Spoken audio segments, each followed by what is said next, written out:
What up? It's your boy T-Burn Reaction. So it's one more video I've been wanting to do for post WrestleMania as well too. Now, as you saw my video, although I am super glad that this man finally did it and finished the story as well too. Now that he got a title and one title reign is finally over, without having any discussion or anything, I showed my respect for somebody who did, regardless of his alignment and him being a heel, that did his thing as a wrestler as well too. And that's this guy right here, Roman Reigns. Now, I told you before, I wasn't really my resentment where this wasn't me because of his fault. Because other fans, especially in the groups I was in, were. I told you I was really gonna give him a pass when he first turned heel and everything, but folks was on some bullshit as well too, and causing a dark cloud over me as well too with wrestling fandom as in general. And I almost didn't want to be a fan anymore. Mainly because of the other fans and how they was booking them as well too. So it wasn't towards him. So that being said, I do have respect for the guy as well too. I respect him behind the scene, but didn't care for the character. But at the same time, respect what they had him do as well, and what he did was legendary. So that being said, we are going to check. But I ain't happy that this man, we won't put it back up. Cody finished his story. But I'm gonna show love to respect for Cody Roman Reigns as well too. So without further ado, we're gonna check out the video from flashback that I overlooked because I ain't want to do it one time. What made Roman Reigns the biggest star in wrestling, and why he was coined the quote I kind of despise in a way. Hated hero to beloved villain. I hate that because it's so backwards, and I hate that the fact that you have to go from that to one to the other in the opposite way. But anyway, that's another story. That's because my thing is bad guy villains. So because I'm all for about the heroes and the anti-heroes. But anyway, let's get it. 1, 2, is this on? When Roman Reigns returned in the summer of 2020, it marked a new era for the character, one which fans had been begging to see for quite some time, as Reigns would embark on the greatest run of his career to date. For this video, we'll highlight the very best of Roman's run as the head of the table. We'll break down what it meant to become the tribal chief of his Samoan dynasty, and how it created one of the great wrestling storylines. We'll study Roman's character and what this meant for everyone else. Today, we look at what made Roman Reigns' Bloodline run so iconic. Before we take a deep dive into the tribal chief and the Bloodline, let's first cover the association that kicked things off. When Roman aligned with Paul Heyman, it set the tone perfectly for what was to come, as Heyman played a key role in getting Reigns over as a heel. The main theme when it comes to this version of Reigns is loyalty, something Heyman epitomized as the wise man and special counsel for Roman. Pointing your accusatory fingers at me for corrupting him. It's him corrupting me. Paul demonstrated his loyalty in many ways, not just from the way he spoke and offered wisdom to Reigns, but through the little things Heyman did, from the way he held the title, to his expert pass of the microphone, The energy is palpable. or when he called Roman on the phone. Paul Roman. Paul Roman Reigns. And this is trouble. Oh yeah, Paul Roman, Paul Rock, To his brilliant facial expressions in the background of promos or during matches. I am gonna be the one to take him down. A remorseless. He got packed up in SummerSlam.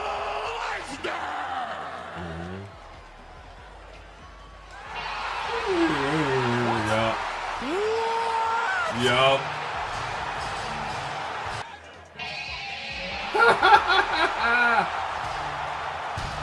Oh God.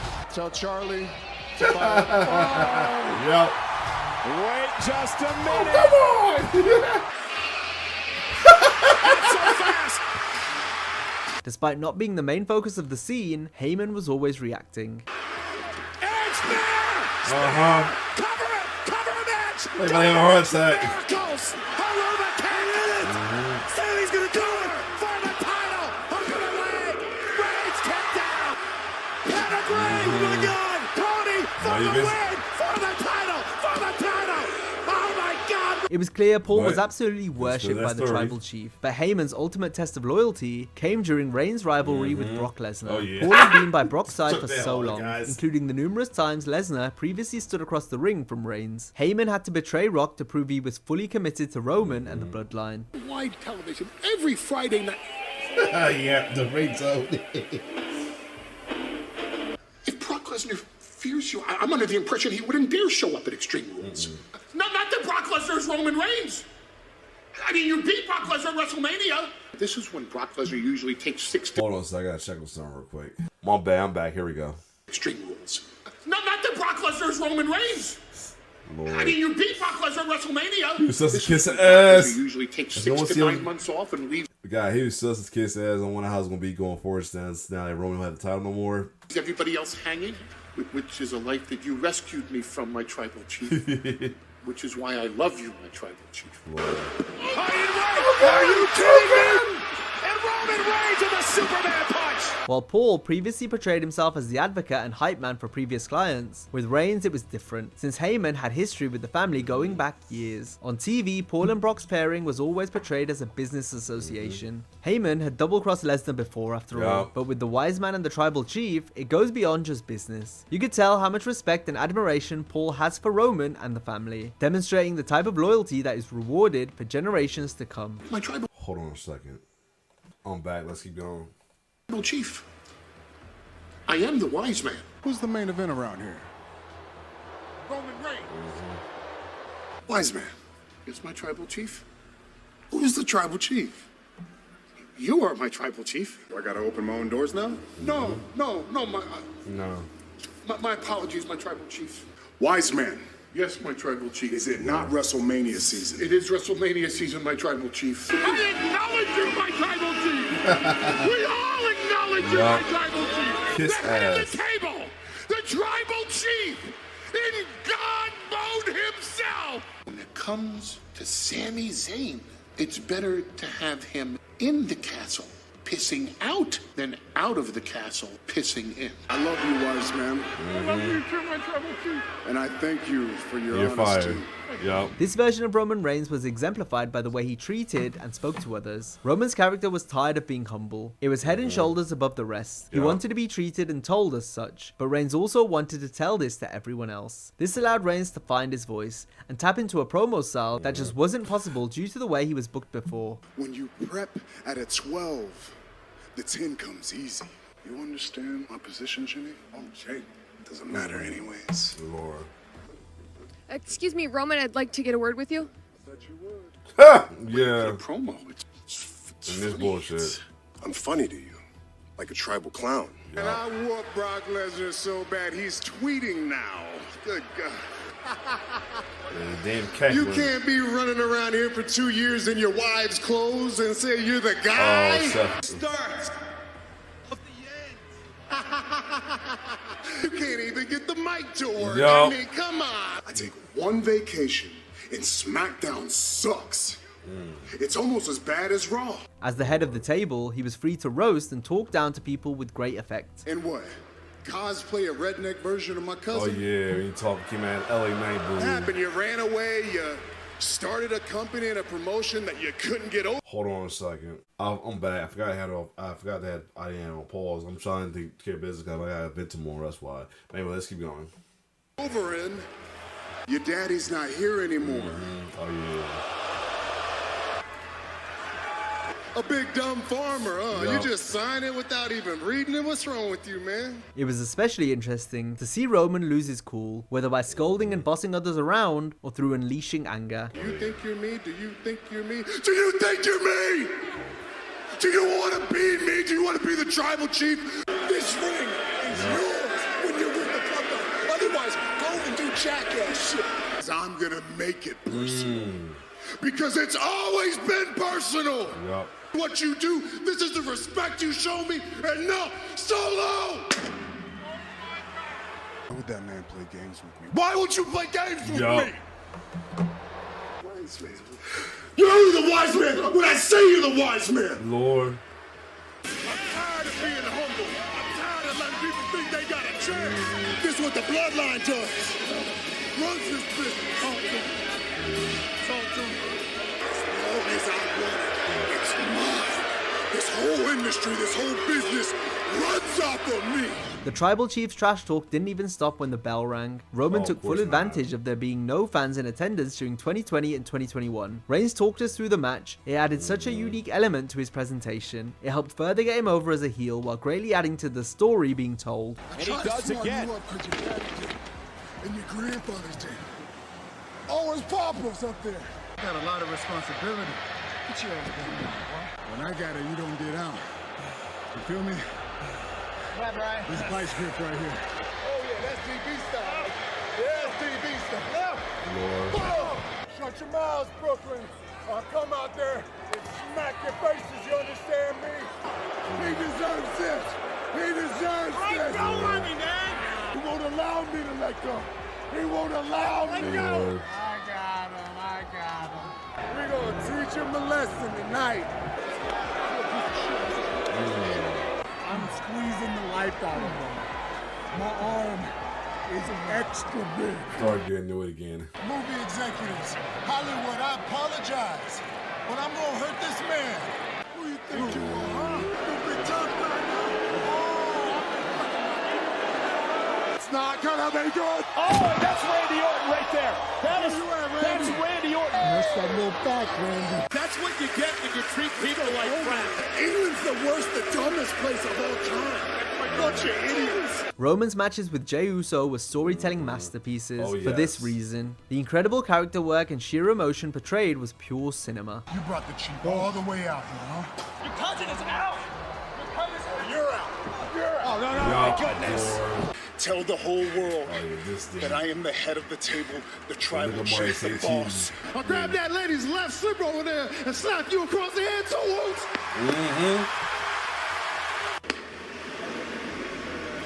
Let's go fix everything Jay messed up. Come on. Let's go. Another way Roman's character work greatly improved was through his facial expressions. There were times when he showed intense emotion like we just saw, but most of the time, it was those slight gradual changes in expression that really told the story. Reigns could say a lot without over-emoting. I don't give a damn what the tribal chief said. Oh, like, you fucked up. Just look at the different ways he reacted to being cut off by wrestlers' entrance music. Roman's face told us exactly what he thought of the person interrupting him, and the threat they posed. A-Town. Whoa! You think you know me? Oh, my. He's on the sugar edge. What the fuck? That's a what the fuck right there. Another what the fuck right there. What? Another what the fuck. Yup. Not so fast. We all want to go big. Wait a minute. This is more like, are you serious right now? New WWE champion.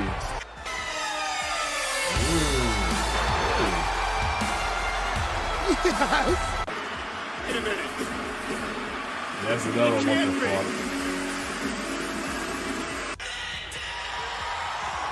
Oh god. Hey, that was, oh god. This guy. That was a this guy. That was a this guy. What the fuck? They were like, what the fuck? That was a holy serious. That was like, Reigns what the also fuck? Are you used a number of serious? catchphrases and taglines to build his heel character's Of course. identity. The signature finger to the sky told us Reigns and the Bloodline were the ones, while everyone else were the twos, as they like to put it. We the ones, right? Yeah. We the ones. Bloodline. Cause you the twos, and we the ones. Then as soon as Roman got on the mic, he demanded everyone acknowledge him Yo. as the tribal chief. Then acknowledge your tribal chief. Seeking Fall in line and acknowledge me. Acknowledge me. That's why I really start getting annoyed when that acknowledge me catchphrase, man. No lie. I guess he's doing it because he healed, but at the same time, I'm like, okay, shut the fuck up, dude. No lie. That's the other thing was like, what pushed me on. I'm like, okay. He went from wreck everybody lead to this prima donna beg for acknowledgement. Like, really? He made him that type of hill. I guess he's a hill, but he made him that type of hill. Nah, I'm good. I'm good.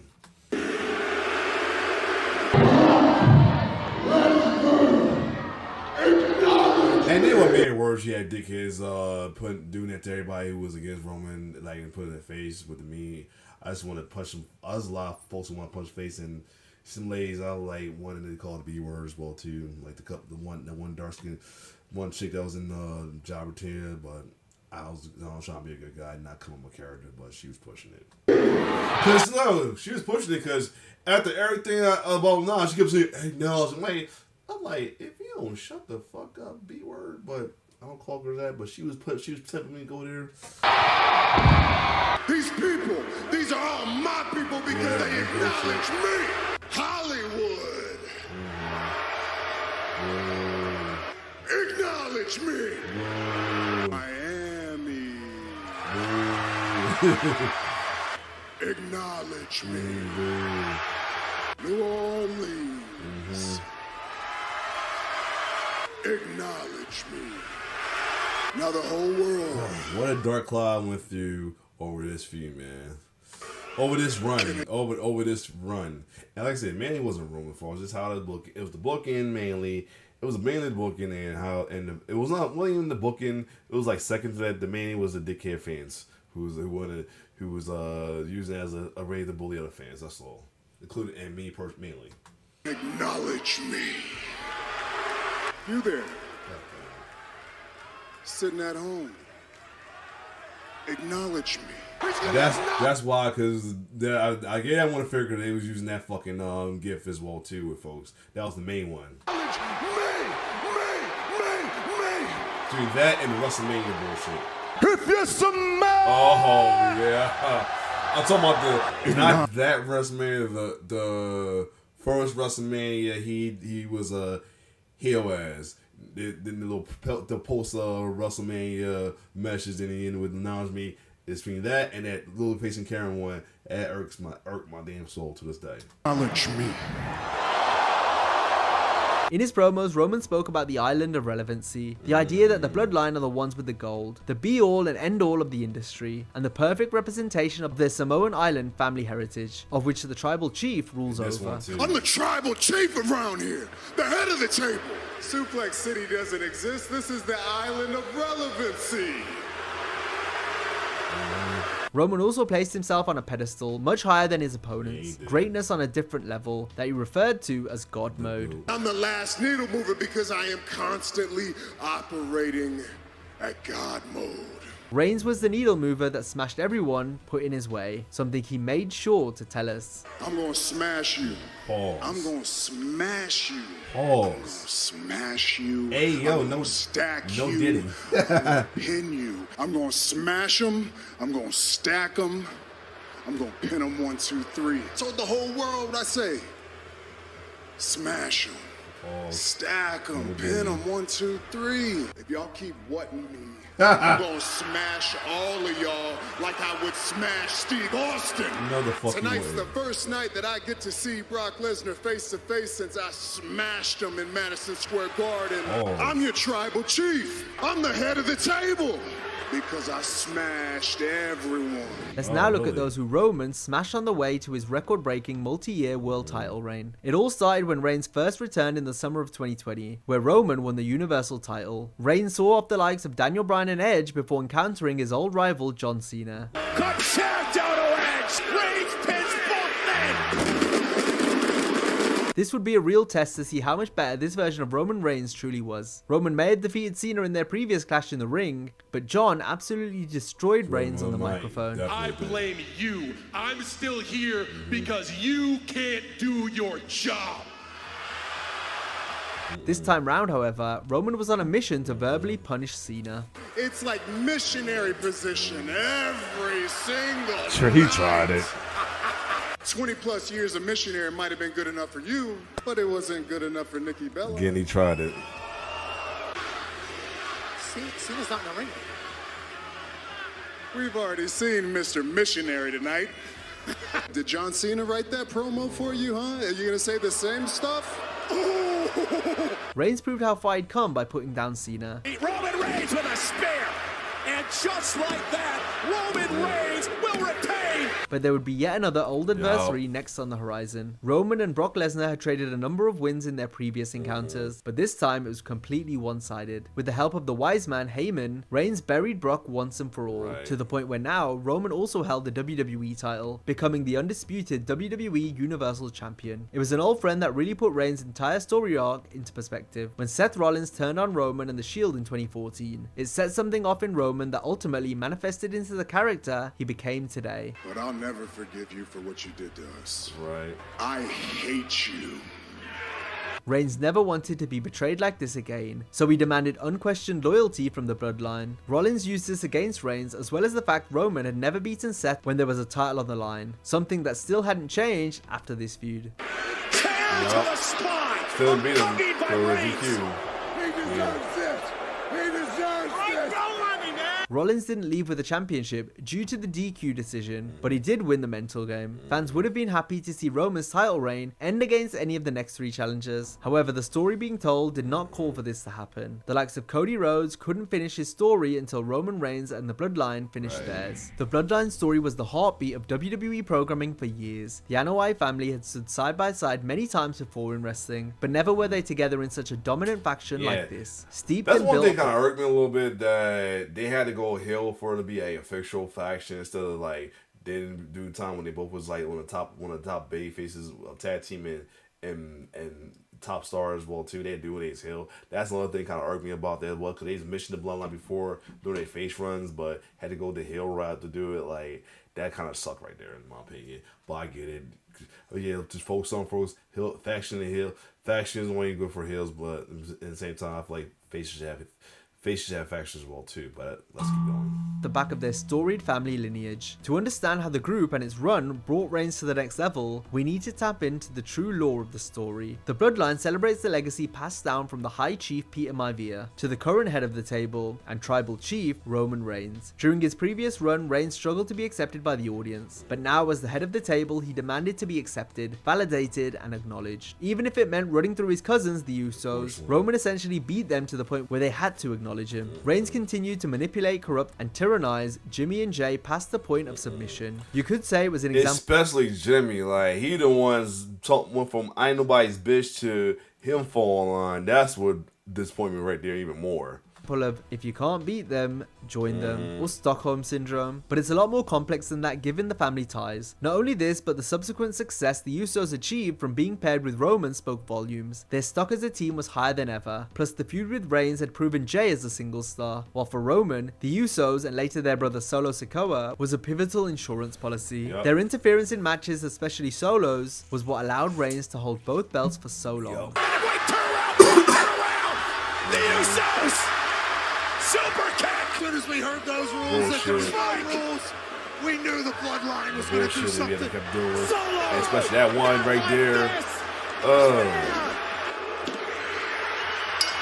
Sami Zayn's association with the Bloodline brought out a different side to Roman. Up to this point, Reigns had been a brutal heel, so to see him smile and welcome the presence of Sami made for great TV. You are the biggest two of them all, my dog. Doing a little dance, he can't. That's the dance you do. That's, I'm in his head doing the dance. Yeah, right? You know what I mean? There it is. How do you not love Jimmy? He just hasn't been very oozy. Yep. It's because you're not Now, feeling. this is why I'm glad that he eventually. Now, thinking about it, it was still kind of one sided time. You know, Sammy was like an over, he still was a heel, recognized as a heel, so still kind of one sided. But when it down the line, when he became part of it as a face, and along with Cody, added Cody as in the mix as well too, and Kevin Van Owen, it finally became like the Big Line story became universal for both sides of the fans, the heel fans and the face fans, and then eventually the Usos, and then later only Jay. But yes. See? It was interesting seeing how other members reacted to Zayn, especially Jay. Yeah. I'll tell you all about it later. Okay? Yeet. All right.